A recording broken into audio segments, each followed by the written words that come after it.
Welcome to the TED Ed Podcast, where we delve into the issues that shape our daily lives and drive our productivity. We confront topics that matter deeply to all of us, from healthcare and affirmative action to voting rights and monetary success and failure. We cover it all. And yes, we dive into the complex world of politics, exploring how our country has evolved from slavery to the 21st century. Our content is crafted with care and expertise, drawing from years of experience in these critical areas. We invite you to give the TED Ed podcast a listen. You won't be disappointed. Share your thoughts with friends and confidants, and don't forget to like, comment, and share our episodes. Your engagement helps us grow and reach more listeners. Are you passionate about these topics? Do you have unique insights to share? You could be one of our guest speakers. Drop us a line, send an email, or leave a comment. All requests will be considered. Join us on this journey of exploration and understanding. This is the TED Ed Podcast. Thank you, and enjoy the show. Well, people, here we are again, doing our thing on a Sunday afternoon, day before Labor Day. And as we did yesterday, we talked about these damn unions. And guess what happened today to me?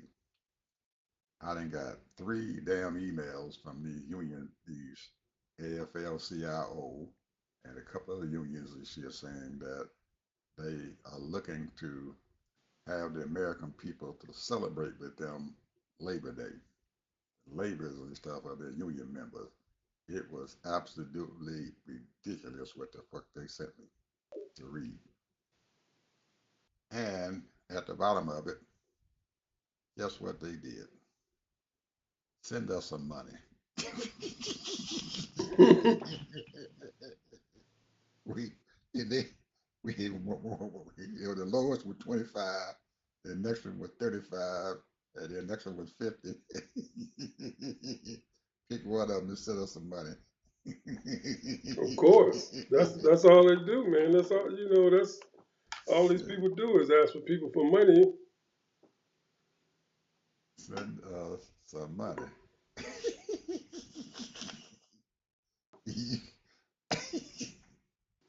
And the Democrats, they got so that they tell you right away, don't delete this message, please read it. And when you read it, they do the same thing. We doing this, we doing that. Send us some money. Hey, them little $5, $10, 15, $20 donations add up, bro. Yes, You get sir. you get And you and get 100,000 of and those. Huh? You got some and they, nice little and piece of they got a change. nerve. They got a nerve to put you on a reoccurring payment. You know, you can send this shit out to us every month. We We'll can take take it it out out your every credit month. card. We want a reoccurring payment. And send You it out. know, today is Sunday, people, and I was in a strange mood this morning when I woke up because usually, I look at my C-SPAN and, it was kind of weird listening to him, but it triggered me, Ed. It triggered me because there were all kinds of people calling in, different types of people. And I said to myself, and I've talked about this before, and I don't want to belabor it, and because it's kind of boring when you start talking about numbers to some people. But to me, I can look at numbers all day and try to interpret them and whatever. But I was just thinking, in in 1980, the population here in America was 226 million people. 2025, the population is now over 341 million. That's a growth of roughly 115 million people. Now, my calculations show that our population has been at zero. We're talking deaths and births. They're both the same, about the same, 3 million people. Every year, 3 million people die. Every year, roughly 3 million people is birthed. So I said to myself, well, the breakdown, when you look at the breakdown, bro, they have allowed every year for the last 40, 50 years, a million people to become Americans, give or take. That's 50 million people. Then we're talking about the undocumented people that came here and became citizens. That's another 20, 30 million. So you got about roughly, and then they bring their relatives because they're eligible to try to get their relatives here. So right now, in this country, y'all, we got over 200 million people in the last 50 years that have come to this country that just got off the boat. Because within those 50 years, if you do the numbers, over 100 million people have died.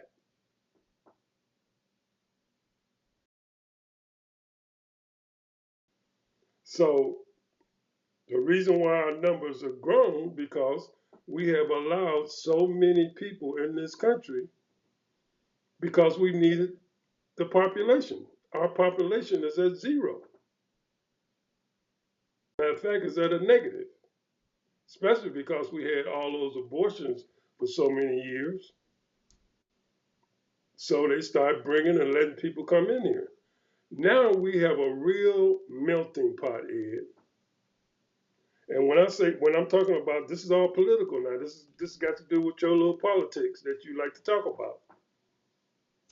When you're talking about demographics, I mean it is heavy Democratic and tribal.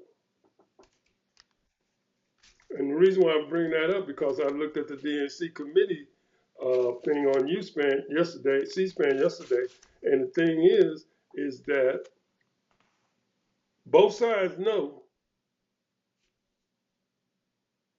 that the white folks is losing as far as population. So-called white folks, what they call white folks. And they keep saying by 2050, POC, people of color, will be the majority minority. They're already the majority. So I'm gonna bring it back to who I'm interested in because I am a black person, black American, and if you look at our population, we got about bona fide about 40 to 45 million black people, and then another 10 million people that claim they black or they are black. They might be Africans, Caribbeans, they might be all of that. And now within our population, we have so many mixtures of people. They talk about reparations. We have so many different mixtures of people in our race. We even became tribal ourselves.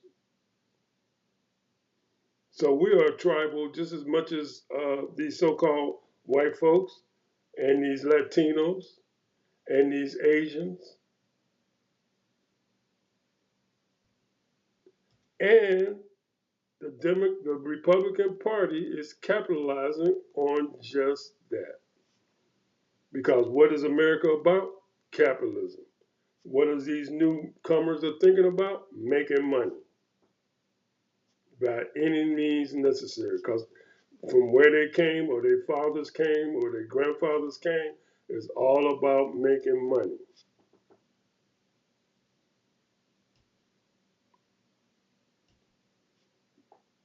getting that education and making that money. So it's all a competition. And the thing is, if black folks don't keep up, we're gonna fall behind. If we're not already. So I want to say, bring that up and just look at the numbers, look at the demographics, look at all the things. You know, when you let hundreds of thousands of Iraqis come in this country, and hundreds of thousands of different type of Palestinians that come in, Jewish people come in, and what have you, different kinds of nationalities all over the world, and even different. You know, you have all kinds of African people coming in, but but it's only really two or three, maybe four countries that actually come from Africa that are here. Nigerian is the number one.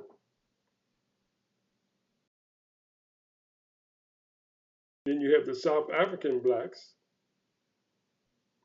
So we are in a tribal warfare, and this is the reason why we as a people will never come together because although our skin might be melanated, but we all have a different set of values and different culture, different classes, and all of that. And so uh, this is the reason why we can't get along. This is why this country is not united anymore because everybody got their own agenda. We don't have the American agenda, what the American agenda was supposed to be all about.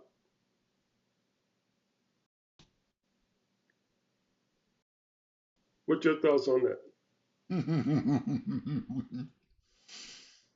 Well, while you were talking about the increasing population and stuff here in this country, it it it came to me and stuff that the yes, ours is doing it, but usually when you see something that happening within your own sphere of influence, it's possible that it's happening even outside of our sphere of influence. The world population is increasing dramatically. I remember when we were looking at the population of China, and they were close to 1 billion people, and they decided that they were going to eat, tell their population that each family, each husband and wife group can only have one child, so they can sit there and slow down their population growth. Well, in the year 2025, it worked somewhat, I guess. I think it probably would be larger than that, but they're looking at 1.5 billion people. So they done passed us already. They got 500 million people on top of that billion that they already had, and I'm pretty sure they had folks who died off too, but they done shot past us. We looking at India, 1.4 billion people. They got a lot. The population of this world is getting larger and larger. Ours hasn't expanded as fast as everybody else has, but we got a lot of people, a lot of folks in this world. So So now, we you know, we go we our country and stuff for some reason or another is not like the other ones. When I talk about China and I talk about India and stuff and everything, their increase in population, explosion in population came from within their own ranks. Ours came and stuff because of immigrants. right. Immigrants came here to this country, so they exploded their population. So we're unique in that way and everything that we're bringing in people and stuff and everything who can help our country to grow, help our country technologically, help our country to do a whole lot of things and be more innovative than some of the other countries and stuff that are not here within our borders. But for some reason or another, this president has just took this whole echo thing that we were dealing with and everything and just destroyed it.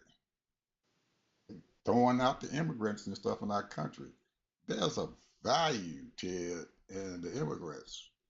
The ones that they're throwing out at the door, there's a value there to these people. They're the ones who, over the past 15, 20 years and stuff and everything, helped to improve and develop this country, even if they were just menial workers. They went out into the fields and they tended our crops and stuff, and they made sure that America could eat and everything. They went out to these farmers and stuff now who are being destroyed and everything because of the export that they can't export their products and stuff. But they were a valuable resource and everything and stuff for it.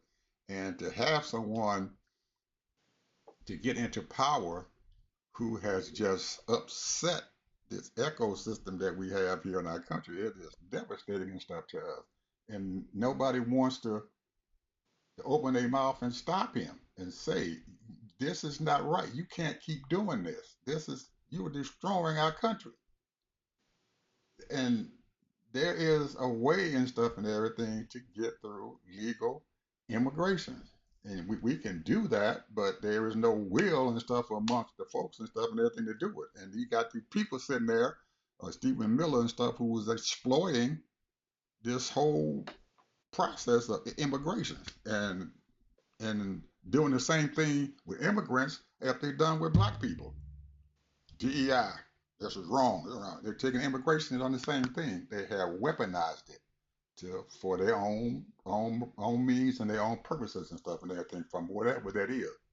And it is, man, I hate to see it happen, but it is. And a lot of people are doing just like they're doing now and stuff with us with DEI and laying off the employees and stuff in the federal government and everything. And we all know most of the people and stuff and that work in the federal government are people of color, and the majority of them and stuff are black women who are single family earners. They the ones who take care of their family and stuff and everything, and they're destroying that fiber. So yes, we got population growth, but in some ways it's a good thing. I think that's my take on it. Okay, I don't want to belittle that, but I mean, we can go in depth with it, and there's a lot of people more astute than I am. However, I want to talk about this guy named Nick Fuentes. Have you ever heard of him? Mm-mm. This guy, he's only like, I think he ain't even 30 years old yet. And he's very popular, but the reason why he's popular is because he has a very foul mouth when it comes to race relations because he calls him he's a white supremacist. He says he's white and he boasts about it. But he's not really white as what we think is white, what we grew up on. What we grew up on is WASP, white Anglo-Saxon Protestant, because white folks, those types of people didn't consider Irish people and Italian people white. They didn't become white until the late 1700s. So, because when they first got off the boat, no Irish, no Italians. So the thing, what I'm saying is, and then in some cases it was no Jews, no Jewish people. And of course, they always said no blacks. Now, the thing, what I look at is that this guy, when you look at his heritage, he's Irish, Italian, and Mexican. He is not white. Because if he has, number one, Irish and Italian is not considered WASP. And Mexican is definitely not white because we know by just a little bit of history that the Spaniards didn't come over here, didn't come to At that time, it was called Mexico. It wasn't called Mexico. It was Mexico, and they didn't come over until the late 1400s. And they had the big war, the Spaniards, in the 1500s. And the Spaniards are classified as European. Well, they began mixing, and then who was most of the people that were in Mexico at that time? It was the Aztec Indians and other types of Indians all over that particular country. Then the Catholics came in and mixed, and then some of them look white because they were mixed.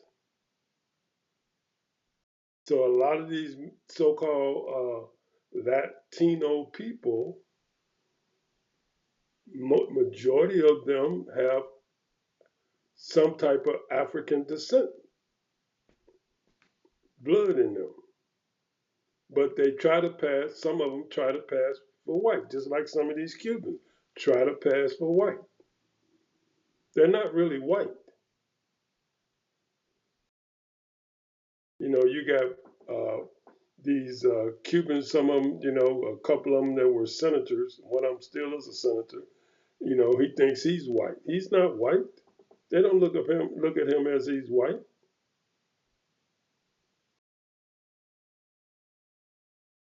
So this is the thing, and I think what's happening is that these WASPs, the real ones, the Europeans, because they really the Europeans, the British people and people over in Europe, they are running this show to keep the divide.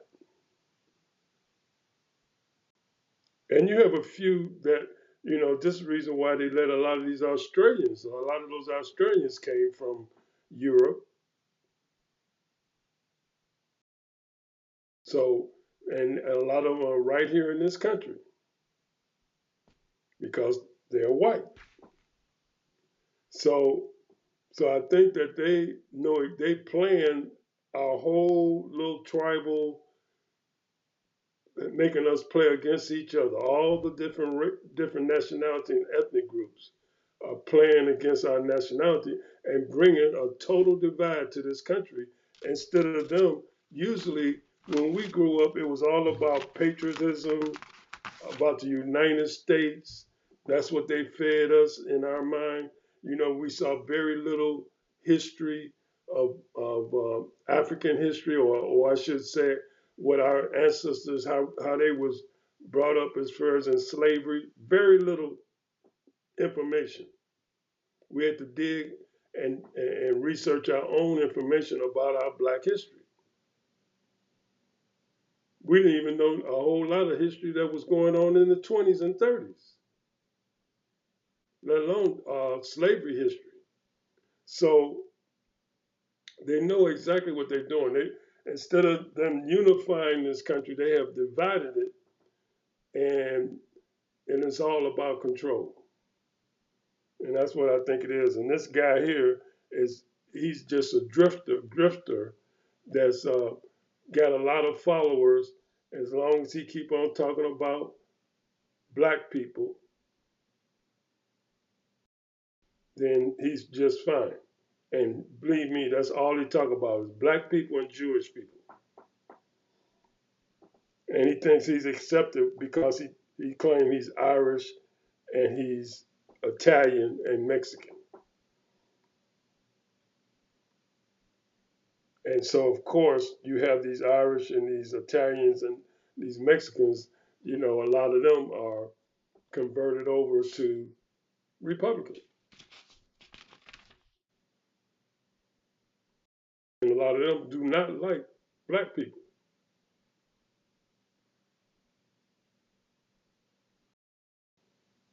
So I'm just saying those are what I this is what I'm looking at. I'm reading the tea leaves of these people, but the thing is that they have really uh, kicked the door open and said, forget about the United States. Forget about unifying the country. Because you have so many different kinds of ethnic groups here. We have different kinds of Asiatic people. We have different kind of Latino people. We have different kind of black people. We have different kinds of Middle Eastern people. And so now we got a whole country that's totally divided. And then the only thing that would unify each party, each is a Democrat or a Republican.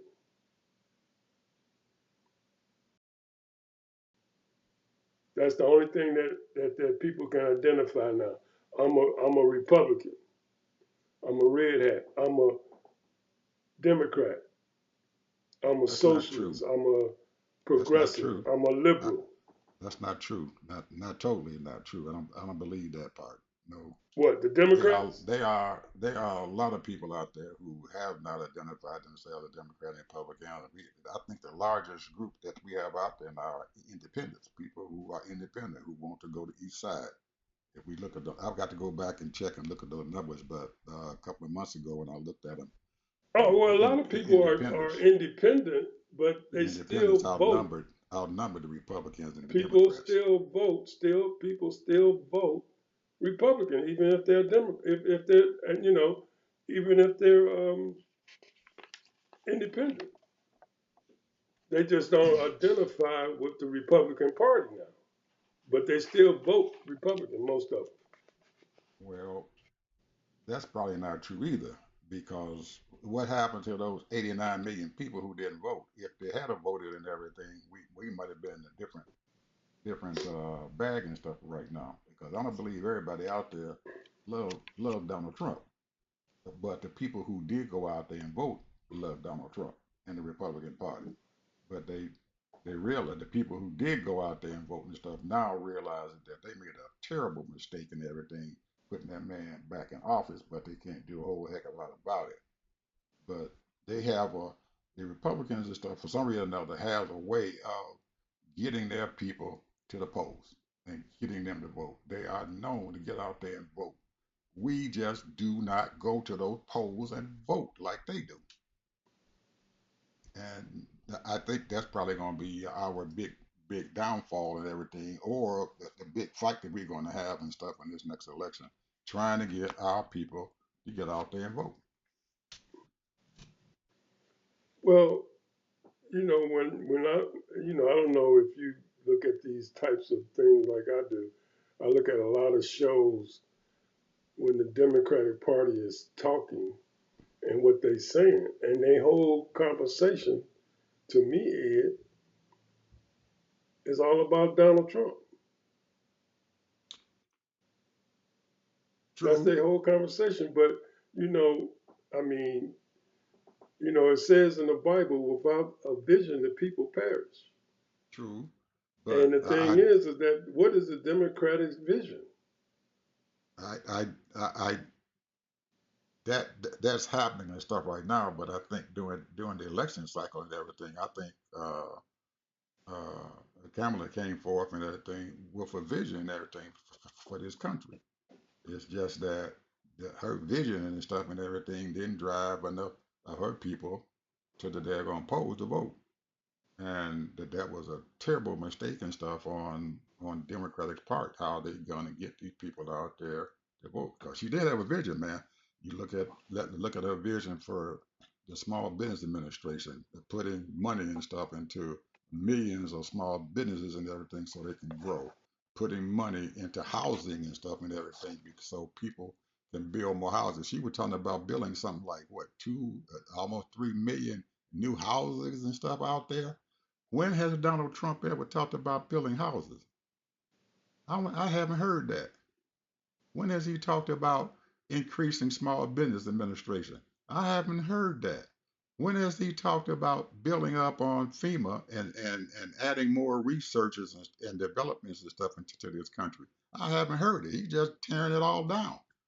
And That was her vision. I would listen to her every time she got before a crowd. That was her vision and stuff and everything to have a tax cut for the common person, those middle class people. Make sure that they have a big tax cut. If I'm not mistaken and stuff and everything, I thought she was talking about giving monies and stuff to first time home buyers, thousands of dollars. I think she was in $20,000 or $30,000 to first time home buyer. When have you heard this man talk about giving money to first time home buyers so they can build homes, more homes in middle class communities? I haven't heard that. I haven't. But she had that vision and stuff and everything, and we just couldn't get them people out there to vote. Couldn't get them to come out there and vote. And it's a mystery and everything too, but she did have a vision. Now, since then, yeah, you're right. I haven't seen that vision. Even um, Bernie Sanders, he having all these town halls and stuff and everything in the red states and everything. Only thing that he talks about and everything is Donald Trump, what he has done, what he hasn't done, and all that. I think that he needs, or AOC, when they're going out, give these people something to look forward to. Let them know what we stand for. That the same vision that she had and stuff to put money in these people's pockets and stuff to lower the cost of living and stuff and everything for it, so we can buy goods. And damn them daggone tariffs. Oh, but that's the only reason that we're seeing it out there. So and yet you have a whole swath of folks and stuff, Ted, who I know a lot of them Republicans and stuff in that daggone House and that Senate do not like what they see. I know they don't, but they are not standing up and everything and opening their damn mouth and saying something about it and everything that can change this whole thing and what the heck going on. Open their damn mouth. They can't like this because it's destroying their people. Those people out there in Iowa and Nebraska and all those places like that, in Arkansas, in Louisiana, you destroying your damn people. This Speaker of the House sits in the fucking district and everything and stuff with 65% of those daggone people and stuff on Medicaid. But he's cutting it. 65% of his people. But it's okay to cut it because Trump said that's what he wants to happen.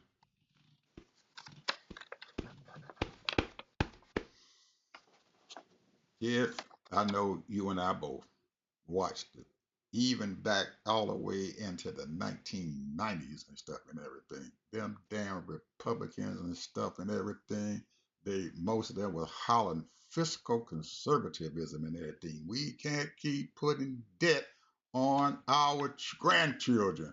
They forced President Clinton at that time and everything to cut that daggone stuff out, cut that daggone budget down. They forced him to do it. But you look at them son of guns today and stuff, and they driving that debt up. They got to see it. $1.6 trillion already increasing the debt, and they supposed to be our physical conservative and stuff out there. That is horrible. They have did a complete metamorphosis and stuff and everything from when we have a Democratic president. They beat the crap out of Obama about that. Cut that daggone budget. We ain't going to get this debt going on. Get that debt off of us. That's why we had that bull crap, that what they call that thing, uh budget conciliations and all this other stuff and everything because they wanted to cut the debt. Now they don't give a shit about raising the damn debt. I'm sorry, people. I shouldn't be doing this. I'm just ranting and raving here about what the heck happening here. No, what you're saying is the truth, bro. I Hey mean, man, I just yeah, want to hear you say it because see, I know all that, but I'm just yeah. saying that the But thing.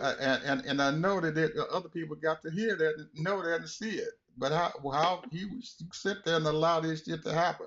This is a Well, I you. think what it is this is what I think it is. This is what I think it is. We are people, and I'm talking about all people, all Americans, people that live here. We want stuff to be instantly changed.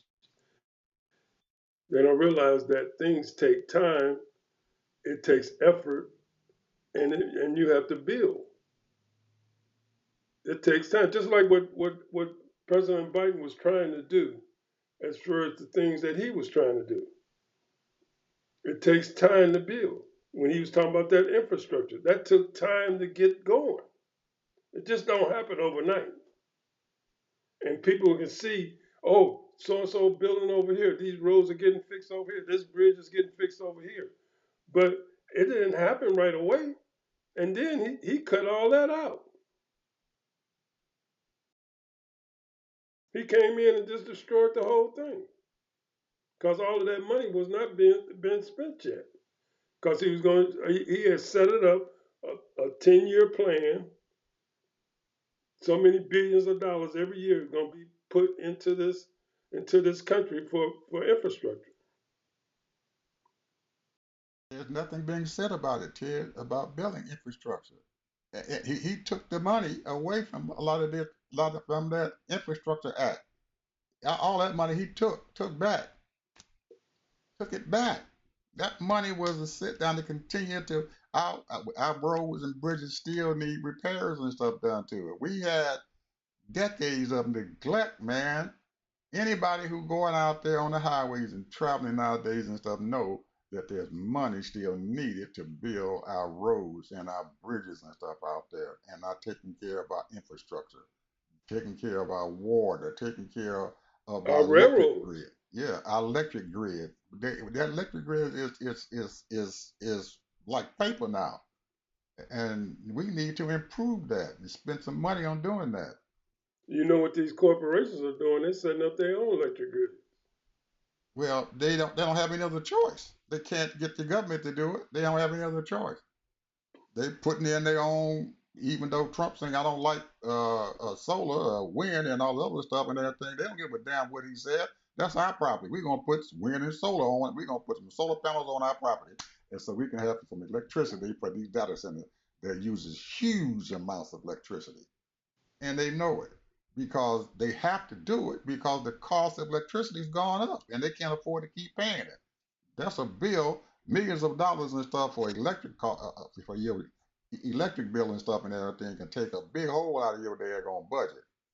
And they are taking that money and they're putting it into their own energy sources and stuff and everything. And I don't blame them. I can't. I don't blame them. They're not asking the government to give them shit. So whatever Trump got to say and everything, they don't give a crap. We're gonna put our own stuff in there because that's our own money. And what they do with their own money and stuff, he ain't got a whole lot to say about it. But we don't have that luxury and stuff to do that, to have all that money for us to put solar panels and stuff on top of our apartment buildings or on our houses and stuff like that and everything because it costs a lot of money. The upfront cost and everything is tremendous.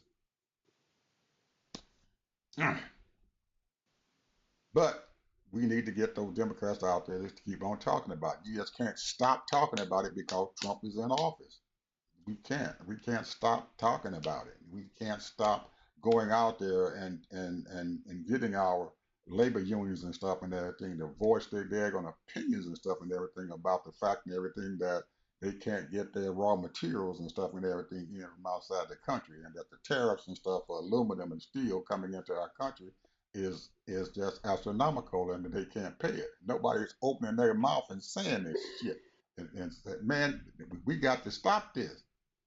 We can't pay it. You are destroying our industry. And then when these companies and stuff decide, well, I'm going to move to Canada and stuff and everything to reduce that daggone cost, who gets mad? You need to stay in our country. You need to stay in our country. Hell, how in the hell are you going to stay here and stuff and you driving my cost of building cars and stuff in this country?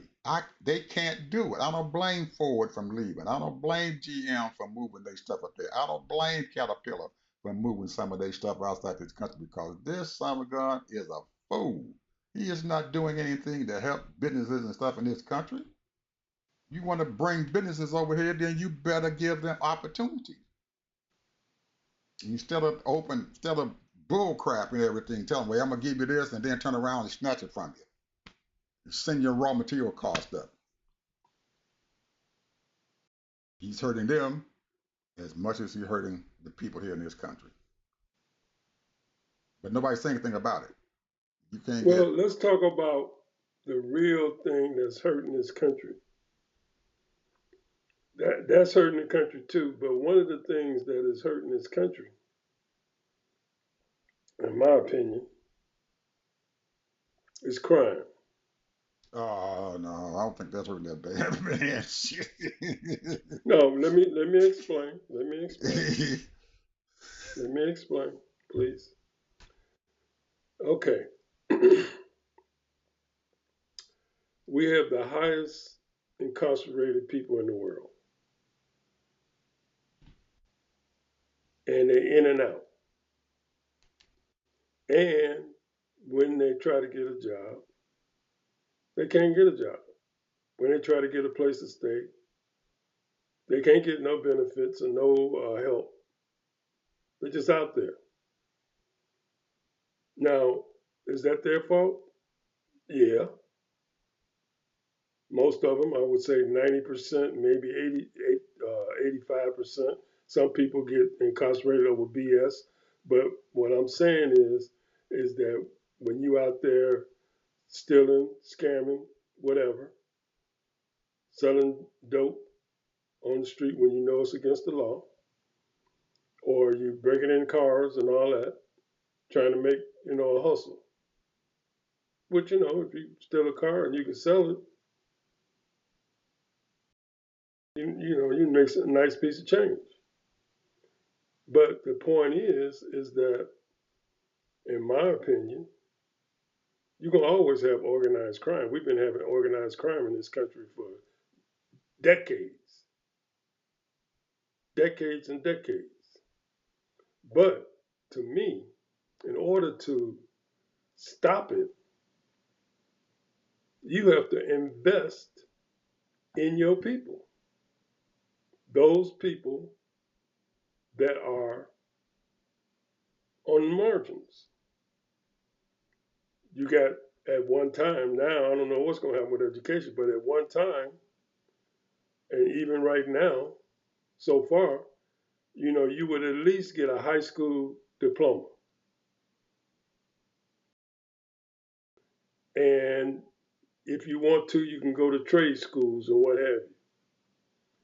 However, at the same time, while you're going to school, and I'm not saying it should be a requirement, but every teenager should have a 4 hour a day job. For those that are people, now you got people that's playing in the band, you got people that's playing sports, you got people doing other extracurricular activities. Well, they're going to stay out of trouble because they're busy going to school, studying, and doing whatever they do. However, you got people that come out of school and they got nothing to do but get in trouble. And not to say that's their motive, but for the most part, that's a possibility. So the point is that you have to invest in these youth. You have to invest. That means, in my opinion, every neighborhood community should have a center,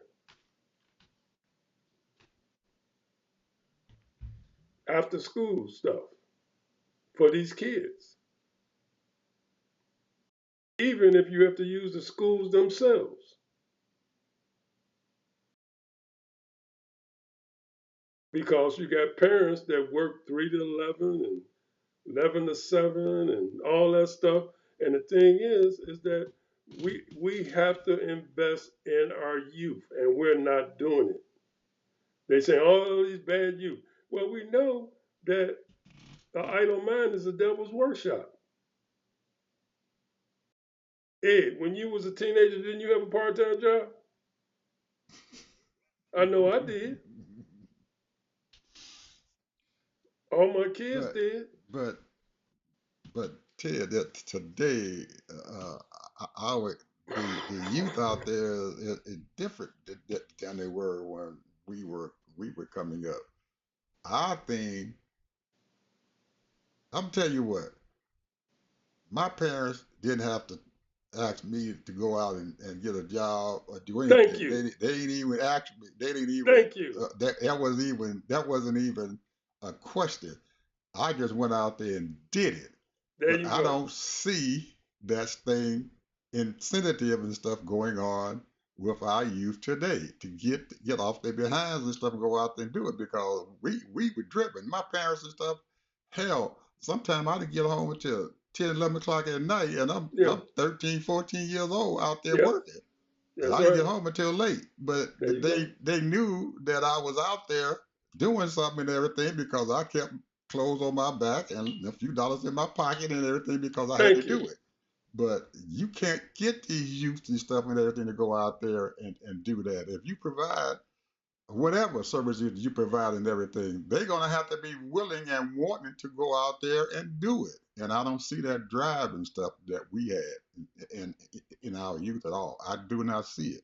Even in my own grandchildren and everything, I do not see that drive and stuff in there. Some of them and stuff, they will just stay there and play their little games and stuff and everything on the computers or whatever, and that's it. They barely can able to get them to get their homework done and have that drive to go out there and do something with themselves.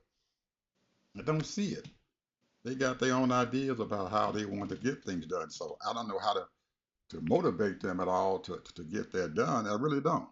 I think probably it starts probably in the school system and stuff and everything. We probably need to do a little bit more in our public school system. But the public school system is being destroyed and everything. They're getting rid of the Department of Education and stuff. They're throwing out everything back on the state government. State can't do everything, especially those states and stuff that don't have enough uh, tax base and everything where they can do stuff like that. And Well, even I'm here to tell you, and I'm just saying, and this is just me. You know, even when my kids didn't have cars, I used to pick them up, drop them off for work. They get out for work at 11 o'clock or 10 o'clock. They work from 6 to 10 or 4 to 9 or whatever, whenever they have to be at their little part time job.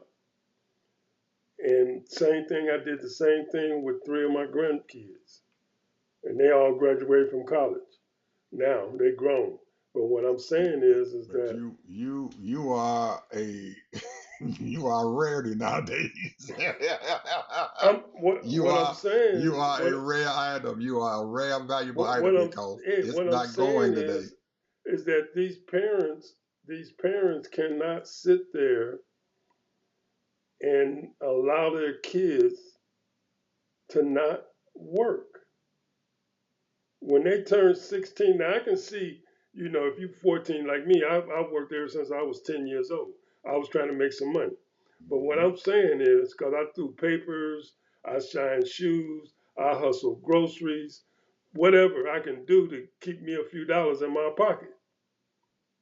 So what I'm saying is that to me, is that these people have to realize, and maybe they weren't raised like that, like we were or They something. I don't. don't They know, don't see it. but They don't see it the way we do, Ted. The parents don't even see it the way we do. They don't.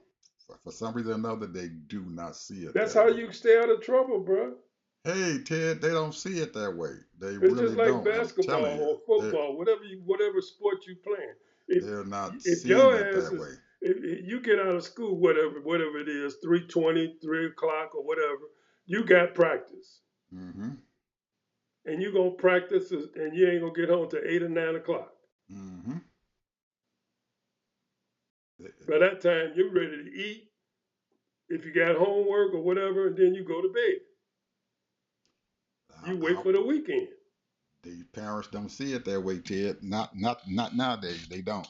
Anyway, before we get out of here now, we got to talk about our sports here, I think, because we're getting close to the end here. We only got a little bit more time here. We got to talk about our sports now. You said yesterday we got to talk about some sports here. So, what you got to say? Well, I thought the season gonna start this weekend. I thought it started. I thought it started this weekend too. Right. They're supposed to be their Is there? I've looked all on the TV schedule. I haven't seen not one NFL game. None. Because I thought once they got down to the 53-man roster and stuff and everything that they would Me start to play. too. Me too. I was all excited today, man. I looked on there and I started looking and said, "What time the game on?" Because usually, they had a little talk show first. Then the games come on at 1 o'clock. I didn't even, it didn't But even dawn on me because I I wasn't saw our home, so I didn't girl. see. I saw our girl, our tennis player. She was winning before we came on air. Oh, you saw? Yeah, she was winning 6-2 or 6-3. She won the first set, and she was up on the second set. Wow. So she might be in that championship. In the The finals, way huh? she playing. Oh man, I told your girlfriend was tough. Now I told you she was tough. They said that when white folks start giving you accolades and everything, you must be doing something. But I saw the second week of the college football, and I guess Texas have lost their #1 ranking and stuff and everything because they lost to Ohio State. Who they put second? I mean first now. Penn State. Yeah, because they was second at first. They put Penn State there, and now Ohio State is the #2. They put Georgia there, and then the #3.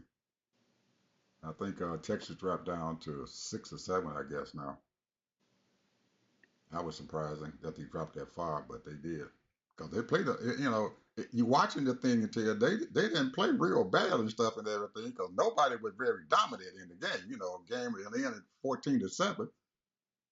Well, that's what I was telling you. I Yeah, mean, he had a chance to win that game wasn't in the nobody last two no. minutes. Oh, yeah, there wasn't no offensive display of anything Mm-hmm. because they talked about Manning and stuff real bad and stuff, but ain't nobody say anything about the Ohio State quarterback and stuff and everything. Shoot, he wasn't no baller fire either. No, it wasn't. Mm-mm. He wasn't no baller fire either. So I don't know. But what's surprising, kid, is Florida State. They beat your team, bro. They beat Alabama. They beat the crap out of them boys, man. Alabama, that man, he might be fired before the season's out. He will be if he loses one more game. He is. He's gonna be fired for the season. But Florida State looked tough out there, man. That little quarterback they got, man, he's a ball of fire. He was quick, man. I don't know where they got him from or what going on and everything, but they're gonna be a team to be reckoned with and everything, man, because they weren't even ranked.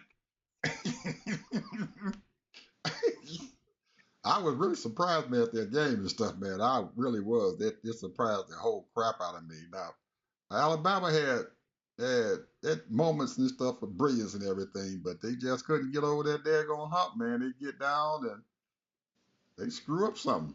They just couldn't get over that daggone hump. I don't know what the heck was wrong. It's It the just seemed, coaching, bro. It's the coaching. yeah, it had to be because they get in the middle part of the field and then they were driving the ball and stuff and they get close.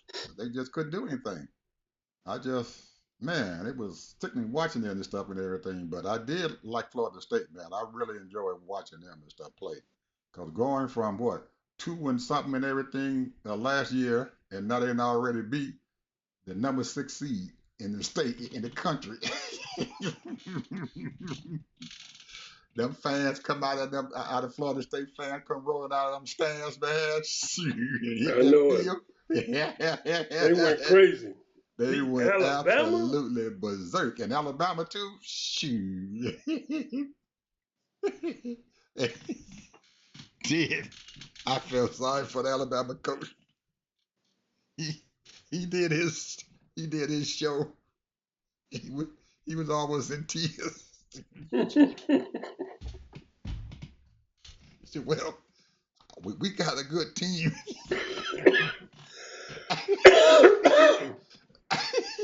we got a good team, but we just, when you trying to replace a legend, he making excuses for himself. It's hard to replace a legend. He still He done, got that excuse, huh? he done lost more games last year that Nick Saban lost in 17 years.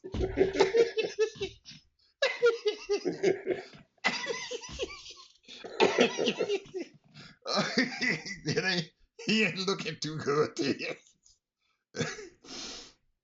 Now, did you watch any part of Michigan game? Just a little bit. I didn't watch a lot of it. You see that freshman quarterback they got? Mm-mm. He's a freshman, number 19. He's a freshman. He started it. He was the only one of what 4 freshmen that was started in the history of Michigan football. And he played pretty good to be a freshman there. I really enjoyed watching him and everything, but I don't know how tough Michigan is going to go and everything because they allowed New Mexico and stuff and everything to do a lot of stuff that they shouldn't allow them to do. New Mexico. Mm. Anyway, final word, brother. Well, I don't really have a final word. I'll just end it right there. I do. There's something going on in China today and tomorrow that nobody's watching and saying anything about. They have a huge conference and stuff there in Shanghai this weekend. They have Russia, India, Iran, and a bunch of Middle Eastern states, countries and stuff who came there, and some Southeast Asian countries and stuff who came to this big conference that they got. These aren't just the BRICS nation. This is a huge conference and stuff, and they trying to get to a point in everything where they're going to move United States completely out of the world stage. If they succeed in doing that and stuff, Ted, I don't know where our country's going to be by the time Trump gets out of office in 4 more years. I really don't. They are pushing us away, and they're laughing at this knucklehead in 1600 in Pennsylvania Avenue. So we need to watch out because I have no idea, man. We done lost our edge, and I don't know how we're going to get it back if that man still stays in power for the next 3 years, 3.5 years. I've been looking. All of my focus and stuff is outside this country. It was things that are going on in the world and what's happening out there. And poor Israel, if they ain't careful, somebody's going to come in there and going to bomb the hell out of their asses real bad and damn near destroy them if they ain't careful. Somebody going in the Middle East is going to get pissed off and they're going to bomb them. I believe Iran's going to do it. They just going to mount up something and everything, get over there and just completely destroy that little country and stuff and everything like that. And surprisingly, Ted, some of the people who are over there in China and stuff and everything are Trump's buddies in the Middle East. They had the UAE over there in China, Saudi Arabia came, and every other oil producing, Qatar was over there, and all the other oil producing countries and stuff there in the Middle East were there in China this weekend. We need to watch out. That's my final word. So keep us going, people, and everybody have a happy holiday. Happy Labor Day to all you workers out there who going to work every day and working very hard and keeping our country productive. We're praying for you guys. Amen. Bye bye.